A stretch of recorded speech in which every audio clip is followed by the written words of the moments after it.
Hey everybody, HomeSliceHenry here, and in today's video, I'm going to be showcasing an incredibly fun Pokemon from the Season 23 Balance Update, and that is Shadow Samurott.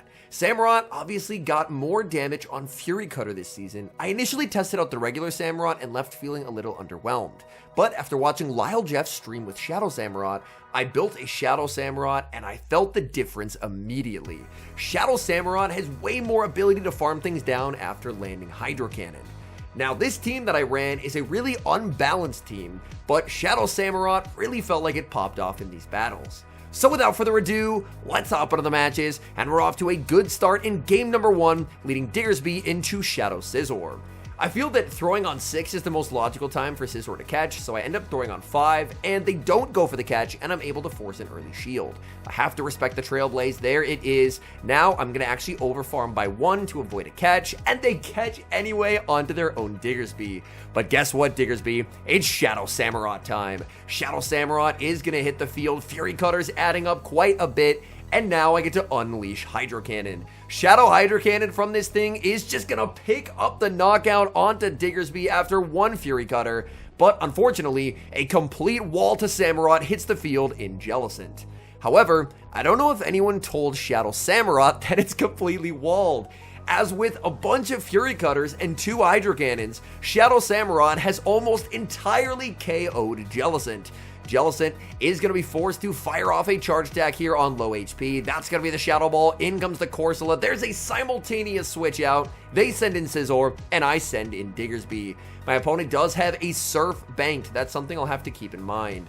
And now, my newly built Galarian Corsola, courtesy of 80-ish rare XLs, is going to try and go for a full farm down here. This Corsola is going to get the farm down, and this is not Surf range. If they had the Shadow Ball, I would lose the game, but they do not have the energy. It's just the Surf, and we're going to take a game 1 win. Moving into game number 2, we have Diggersby into Shadow Pidgeot. Shadow Pidgeot, I have seen a decent amount this season, which has been a little bit surprising considering how strong Dedenne is, but I guess if it's not on Dedenne, then it has quite a bit of neutral play. This could be a Brave Bird, and I do not want to let a Brave Bird land, so I shield, only to shield an Air Cutter. I have really limited fastball pressure into this Mon in the back, so I really need to preserve Diggersby in this matchup.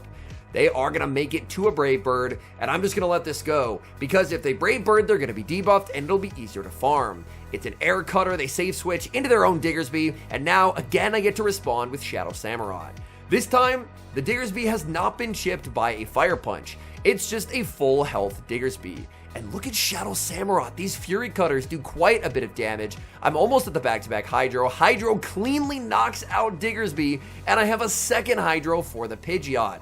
The damage off this Mon is just absolutely terrific. I send in the Diggersby. Diggersby is going to get the knockout with the Fire Punch. And now it's up to Galarian Corsola to win the zeros versus what they have in the back. In the back, they have a Shadow Golurk, so they're running a double ground strategy, hunting for those backline Dedenne. But unfortunately, I have the Corsola, and Corsola is just going to do too well into the Golurk. Nightshade is going to pick up the KO.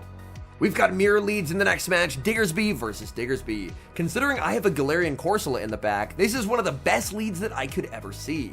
I throw with the first Scorching Sands instantly, and to my surprise, I win Charge Attack priority. I don't normally win Charge Attack priority in the Diggersby mirror, so I will definitely take that. No Scorching Sands debuff comes through. I'm going to overfarm. If they throw instantly, I can bank a move and send in Samurott, but they're the one who actually pivots out, and they send in Golisopod. Golisopod, Fury Cutter is going to be resisted here by Galarian Corsola, and thanks to the extra bulk on this actually stat-optimized Corsola, I can survive the Fury Cutters and 2 Aqua Jets. I threw the Nightshade because even if they did no shield it, then Corsola would exit with energy, and that's my goal, is I want to exit with a move, pivot out, and save the move, because obviously I don't want to throw it into the Diggersby, but my opponent somehow knew that I wanted to save that move. They go for the Fire Punch, and unfortunately, I'm not able to save it. But now it's Shadow Samurott time. Shadow Samurott is going to hit the field. A bit behind on energy, but with Fury Cutter, I can quickly catch back up. In comes Sableye, and look at Sableye's health, just getting deleted by these Shadow Fury Cutters. Hydro Cannon right before the foul play is going to grab the shield, and there's the combo play with the Diggersby. Scorching Sands will not knock out, but it will put a lot of pressure on my opponent. I get to another move, this time the Fire Punch. And throwing this move just guarantees me the win the moment they commit the shield. Because as long as Shadow Samurott has shield, I have no ability to lose. My opponent's going to go for their only win con, which is throwing the foul play, saving a move on Sableye, and then trying to go for a farm down with Diggersby. They need Diggersby to get a Scorching Sands here versus the Samurott, but I'm able to get to this Hydro Cannon. Hydro Cannon means they can never get to a move, and that means they have no ability to force my shield before Sableye hits the field. So Sableye comes back in with the game-winning move, but I have the shield still, so I commit the shield and take the win. Diggersby is staring down Shadow Gligar in the next match. Now this matchup is surprisingly close for Diggersby. Diggersby can put up a pretty solid fight. I do normally lose in the zero shield here, but losing in the zeros is honestly not the worst, as that can set up farm for Shadow Samurott. I'm just going to continue to farm up more energy, and I will be firing off another Fire Punch before they're able to connect with another move. Fire Punch is going to land. They're going to pivot out into a Hex Dusknoir. Normally, I see Astonish, so seeing Hex is a little bit of a surprise. Hex Dusknoir is going to be hit with the Scorching Sands. They should throw right before I get the move, so I switch into Corsola. Please tell me it's the Dynamic Punch catch. And it is. What a catch onto Corsola. Now I will be able to get the full farm down. More than happy to absorb the Shadow Punch and exit with energy. Dusclops goes for a Poltergeist. Oh my goodness, and I'm in absolute shambles. I get the Fury Cutter down with Samurott. They're on Hex double nuke. And oh my, this is incredibly bad. Shadow Samurott is going to be shielding up as they go for the dig. In comes a Shadow Toxicroak, and I can actually win this game. Shadow Toxicroak is going to be met with the Hydro Cannon. That's going to force a shield. And as long as I throw the Hydro Cannon instantly, I have a guaranteed win condition here, because I can just switch into the Diggersby, but I overfarm slightly, and that is going to allow them to make the Dynamic Punch on Charge Attack priority here into the Diggersby, and that's just a complete throw by me.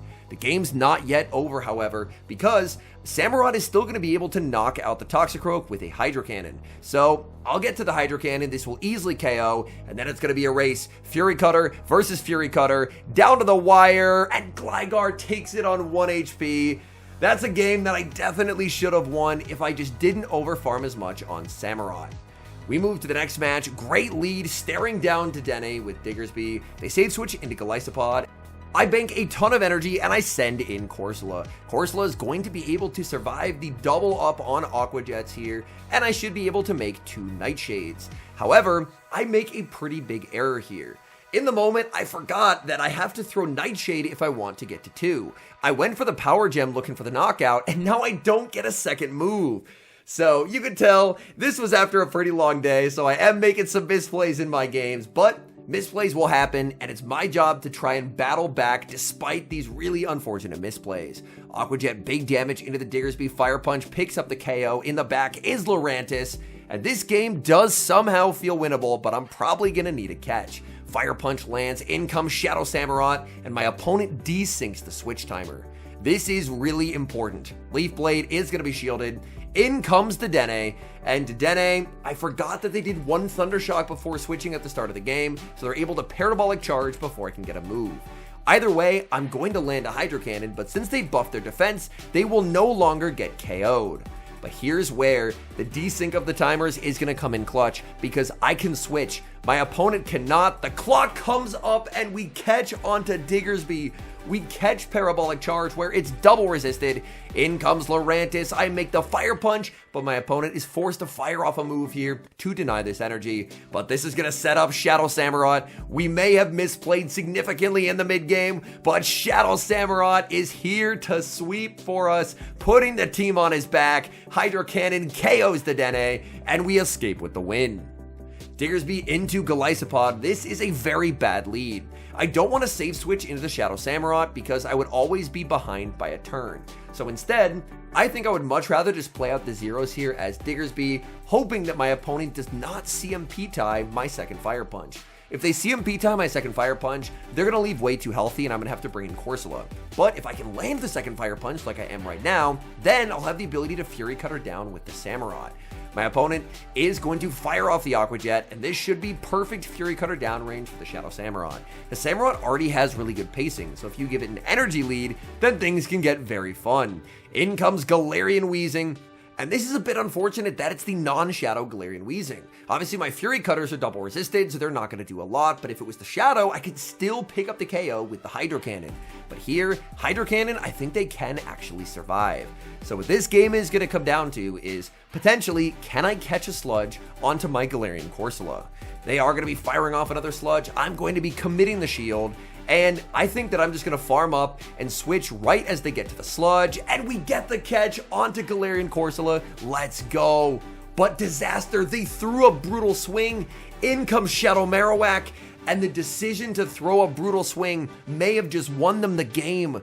Had they gone for the Sludge, it would have been resisted. It would have done way less damage. But I think now they're actually going to get the perfect farm down here. And they do. And they're going to win the game. What a play. They threw the brutal swing. I catch onto the Corsola. And unfortunately, that game will end in a loss.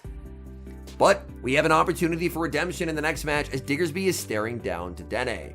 Opponent safe switches into Jellicent, and my only response is to send in Galarian Corsola. This team is ABA weak to Jellicent, and honestly AAA weak to Furret, so I don't know if I necessarily recommend the team.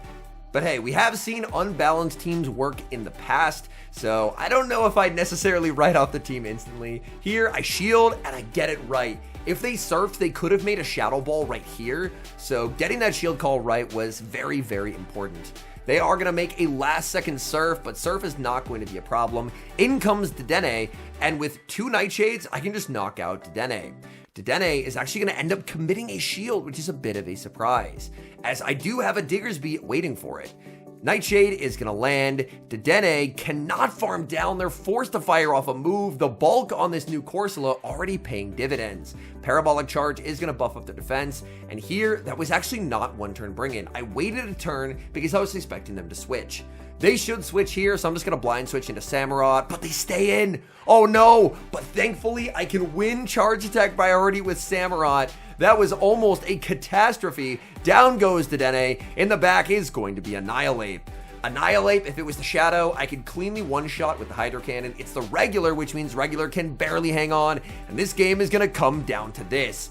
If they have close combat, they win the game. But regular Annihilape, more often defaulting to Ice Punch for the Gligar matchup, so we can tank that Ice Punch, and we're going to take the win. But still, the fact that we almost Fury Cuttered down an Annihilape when that's double resisted is absolutely wild. We have a Core Breaker on the lead in the next match, and its name is Jellicent. Jellicent, obviously going to do great into Diggersby and Samurott. Diggersby goes for the Scorching Sands, and there's the Scorching Sands debuff that I have been looking for throughout all of these battles. It shows up at the perfect time. They're going to fire off the back-to-back surfs. Because of that initial debuff, my opponent will actually need a third surf now, which is very, very nice. I get to fire off another Scorching Sands, and this will get them quite low. So hopefully I can potentially get a farm down with the Shadow Samurott. We actually get another Scorching Sands debuff. So that's a 9% chance to get the back-to-back debuffs. In comes Samurott, but they pivot into Dragalge.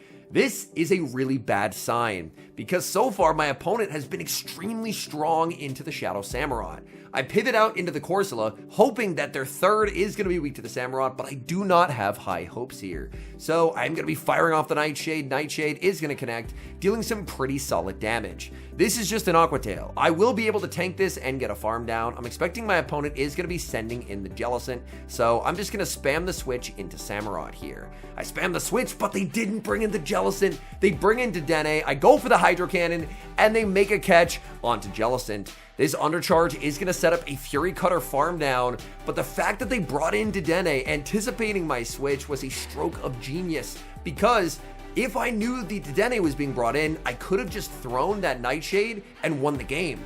But unfortunately, now the Nightshade is going to be thrown onto a Dedenne that has a very boosted defense. I have a Hydro Cannon here, but they still have a shield. They're now boosted by 2 stages, and I can't get to the third Hydro that I would need to win this game. So I fire off the Hydro Cannon. I desperately needed to be able to hang on there, but I'm unable to do so, and a Nightshade will not knock out. So that was a great anticipatory play there by my opponent, realizing that I was probably pivoting out, and that play won them the game. Hopping to the final match, we're staring down a Quagsire lead, so I will immediately pivot to Shadow Samurott. They're going to chip with an Aqua Tail or a Mud Bomb here. It is just an Aqua Tail, and out comes a Moongus. These Astonishes are adding up. I farm up to the back-to-back Shadow Hydro Cannons. Surely they respect the Mega Horn here. They do not, but I'm going to get to the Mega Horn anyway. Now they're going to have to shield, or they're just getting cleanly KO'd. Mega Horn picks up the knockout Shadow Samurott, flip switch, and that's so good for me, as now this Drapion is not going to be on my Galarian Corsola. I send in the Diggersby. Unfortunately, I do get the one turn bring in here, which means this is not a charge attack priority tie. So I am missing one quick attack for the remainder of this game. Aqua Tail is going to land. There's the switch into the Quagsire, and now I get to send in the Galarian Corsola. I did notice a massive difference in playing this Corsola to the Corsola that I've run in every other game prior to this. There is such a difference in bulk, and granted, my Corsola isn't like a top 10 rank. I believe it's ranked in the low 100s, but the bulk difference is still incredible. Now, I'm very close to the back-to-back Nightshades. My opponent will end up shielding and firing off another move.